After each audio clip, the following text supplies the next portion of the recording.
Welcome back, and now we're shifting our focus to the 2027 build-up. We're looking at Up-Ndigbo and the politics of Nigeria. And right here in the studio, we have His Royal Highness Igwe Professor Chukwuemeka Ugwunta. Good morning. Good morning, my daughter. Welcome to the program. You're welcome. Thank you. Now, let's start with, you see, there seems to be a shift, or rather a general impression that Nigeria is drifting into the one-party system. So what do you think about that? Well, my good people, I still remain His Royal Majesty, Igwe Professor Chukwuemeka Ugwunta, CON, JP, Onataradikemma Ndigbo. In terms of the one-party system that the new government is trying to initiate, it's not proper and it's not convenient for the masses, because in terms of when we talk of democracy is of government of the people, by the people, and for the people. Then in Nigeria today we have a lot of political parties. They should allow all the political parties to exercise their power, to exercise their rights. PDP has been a ruling party for a long time. After that, APC. When APC now came on board, well, you know, when a ruling party begins, people will be decamping and be joining. But that doesn't mean that APC government will intimidate other political parties. And I blame politicians for dumping the grassroots political parties that made them whatever thing they are. Because somebody started from somewhere. Today, many of them have decamped to APC simply because they want to continue with their political positions, or they have other motives or other intentions. To me, if I am to say APC government is a good government actually, but the people that started from PDP, they should, if there is something wrong in their party, they should go back home. They should go back to the drawing board and adjust, discuss as a family, reconcile, forgive one another, instead of dumping your home. Let's assume this is a television station, then somebody working here or the owner of this place will just, maybe because he's hearing about NTA or whatever, he will now decide to close down his own and join NTA or other stations. It doesn't make sense. Rather, you stay in your own home, build your home, and establish your home. So, Labour Party, they came up with a lot of good ideas. But today, many of them have decamped and joined APC. Let me tell you people something. APC government, a lot of things. Tinubu came into power with lots of beautiful ideas. But the same people that are jumping or dumping their own political parties and joining APC, they are the same people that rooted and, destroyed the political party where they were before. But today, I am to advise all these people decamping. Go back home. Discuss with your family.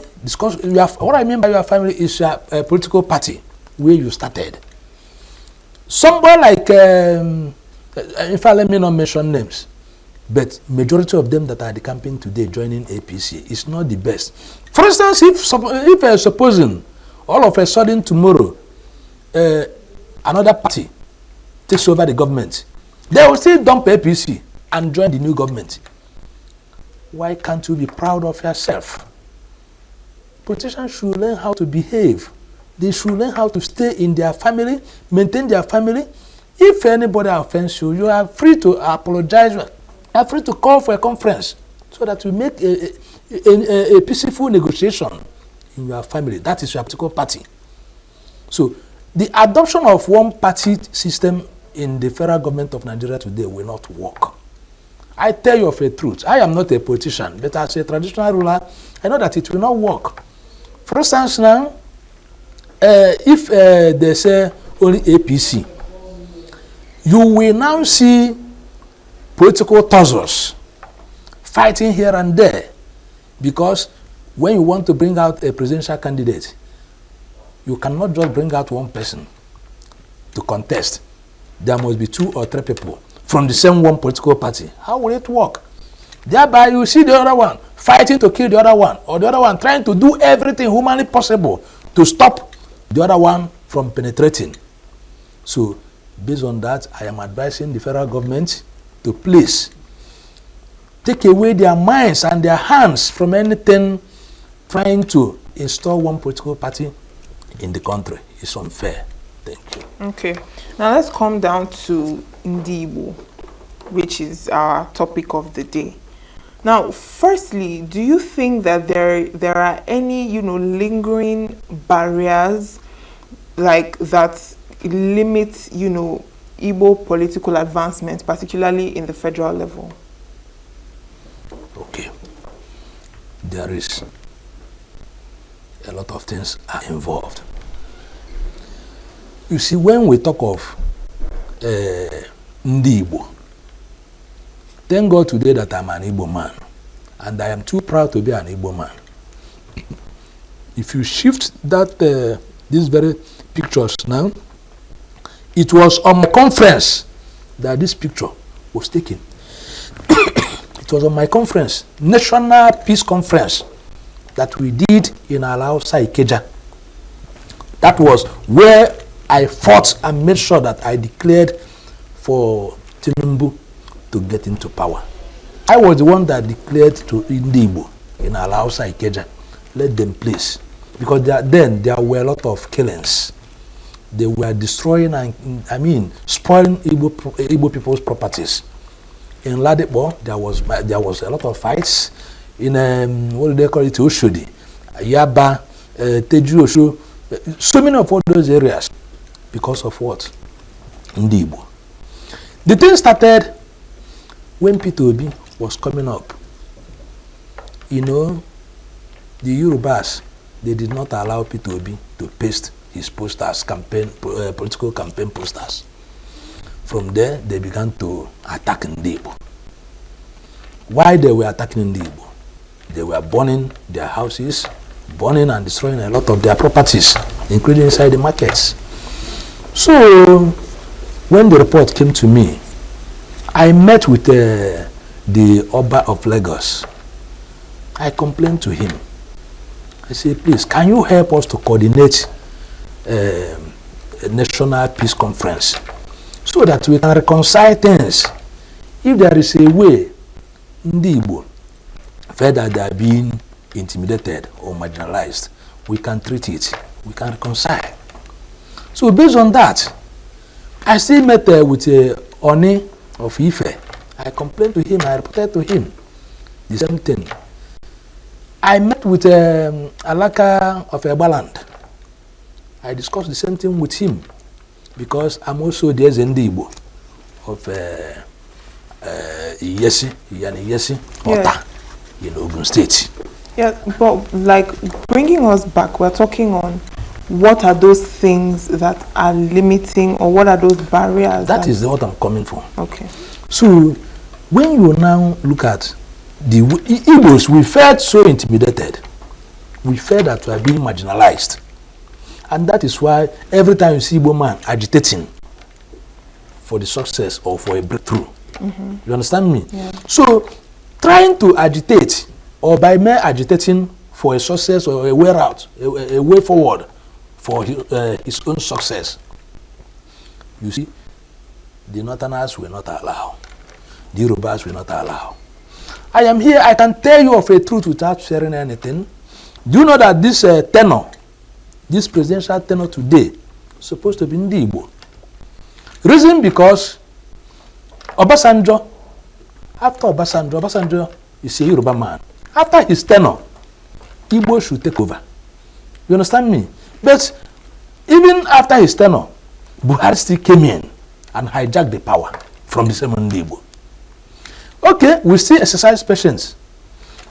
Immediately after Buhari, Tinubu emerged suddenly that that it is his tenure, his time on the agreement.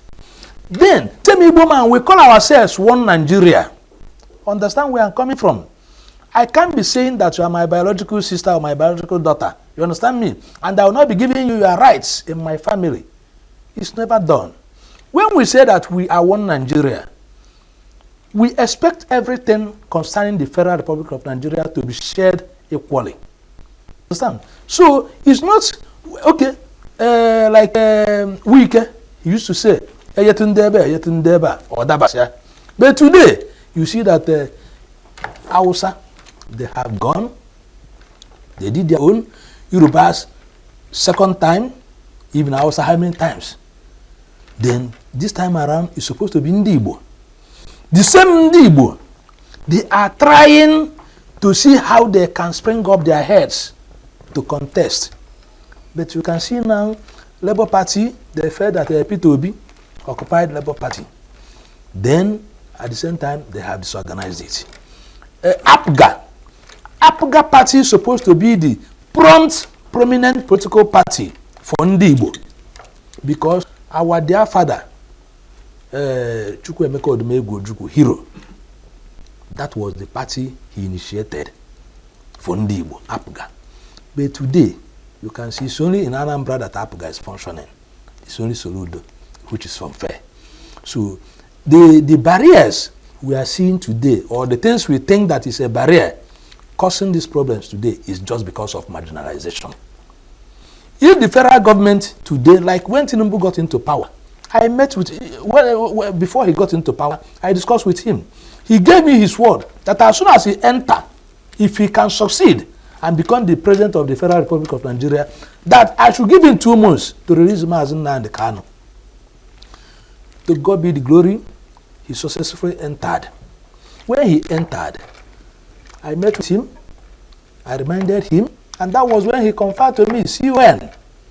Then, the same promise he gave till today, Mazi Nnamdi Kanu has not been released. Many dignitaries in Igbo land, they have gone to meet with Tinubu. They have done a lot of things to see if the president can release Mazi Nnamdi Kanu. Because the moment Nnamdi Kanu is being released, people should stop fearing. Mazi Nnamdi, he's not coming out again to agitate or to fight for anything. I am assuring the world this. All right. Now, looking at the 2023 elections with P2B, how would you say this affected, when it comes to Igbo political consciousness and the viability of an Igbo presidency? Good. Just on the same line as we are talking, 2023, I still have a video where during the campaign, somewhere like P2B, the whole nation, even the youths and children, everybody was like, Obi will be the Messiah to come up. But based on the same marginalization I'm talking about, they did not allow this man to penetrate. How did they stop it? They stopped it by frustrating all his efforts. Personally, so many people in Igbo land, Hausa and Yoruba, they vowed that Obi will enter. But politically, after the campaign, after the elections, let me just use the language, they messed up everything. They messed up everything. The vote was not properly counted, even though the masses knew that Obi won the election. But at the end of the day, they did it the way they did it, and Mr. President, Senator Asiwaju Ahmed Tinubu, he climbed. He entered the throne. Hold on. As he now entered, Obi went all around through the judiciary powers, judiciary systems. He searched, he cried. At the end of the day, my happiness today, why I am still in peace with Tinubu now, is that he made an open air confession, declaring that yes, Obi, you won the election, but somehow, because of it was his time, my brother Obi went home. And at the same time, I'm still appealing and begging Igbo entirely. Let us forget about what happened in 2023. The game had been played, and the results had also been exposed. So we can't continue lamenting on 2023. Today, 2027 is upcoming. And as 2027 is upcoming, we have to work as a family. Igbo should rise up and work as a family. Because your home is your home. Igbo nation is our home. Igbo land is our home. Since after our brother, Zik, Nnamdi Zik, since he left, since he died, or since he left government, no Igbo man had ever smelled or near Aso Rock as a president. And these are those things that are making our people to be agitating every time. Does it mean that the Aso Rock Igbo man is not part of Aso Rock? Or does it mean that Igbo man is not part of federal government of Nigeria? In terms of even federal appointments, I can mention to you how many Igbo people are in the presidential political appointments. Few.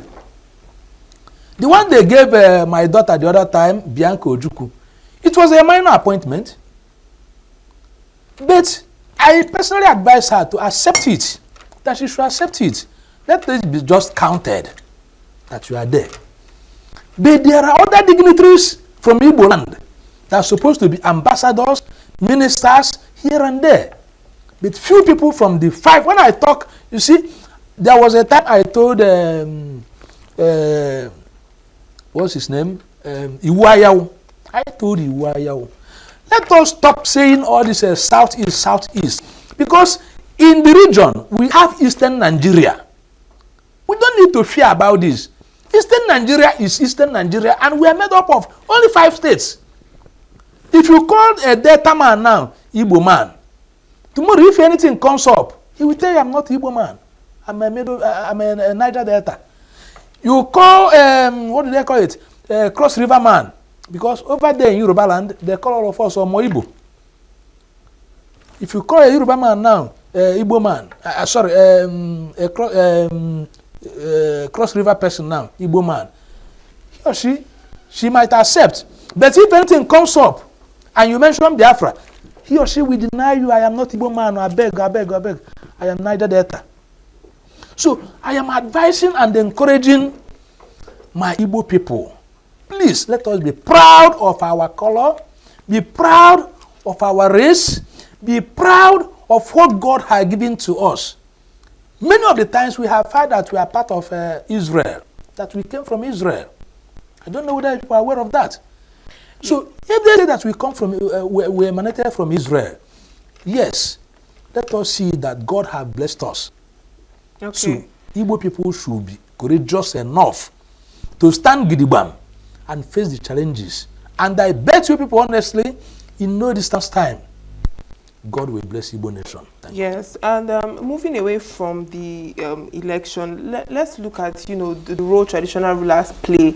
Now, it seems as if some of the governors in the southeast, hold traditional rulers to some form of ransom, should I say. If you don't support me or support my party or support my mandate, I take away your certificate or something like that. So what is your take on this? Yes, this is a very sensitive question, and I will give you the answer diplomatically. I am not scared to tell you that my governors are doing very well. They are doing very well. But simply because each governor wants to contest for the second tenure, They now see that, based on the fact that we traditional rulers, we don't have tenure. It's only when you die, your tenure is over. But as a result of political powers, the governors we are talking about, the government we are talking about, as campaign is coming now, you see them bringing Ghana must go, bringing this and that, paying homage. Igwe bless me, Igwe bless me. Then that person that you helped and installed into power, tomorrow he will tell you that if you don't do this, I will take away your certificate. I am one of the people that used to tell government or tell anybody, certificate is not my life. And you cannot stop me from telling you that what you are doing is wrong. This time around, the thing we are talking about now is happening today, live in Ebonyi State under Governor Wilfred. Yes. How dare you say that if a traditional ruler does not fail to support APC government, that you are going to take away his certificate? So you want to, by force, you want to force everybody into APC government. It's never done. We traditional rulers, our own is to bless. And when we bless somebody, if you feel that you are too powerful, if we bless you, we can still take away the blessing.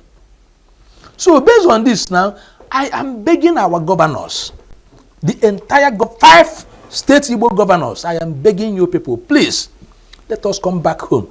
Let us respect tradition. Traditional rulers are custodians of the nation.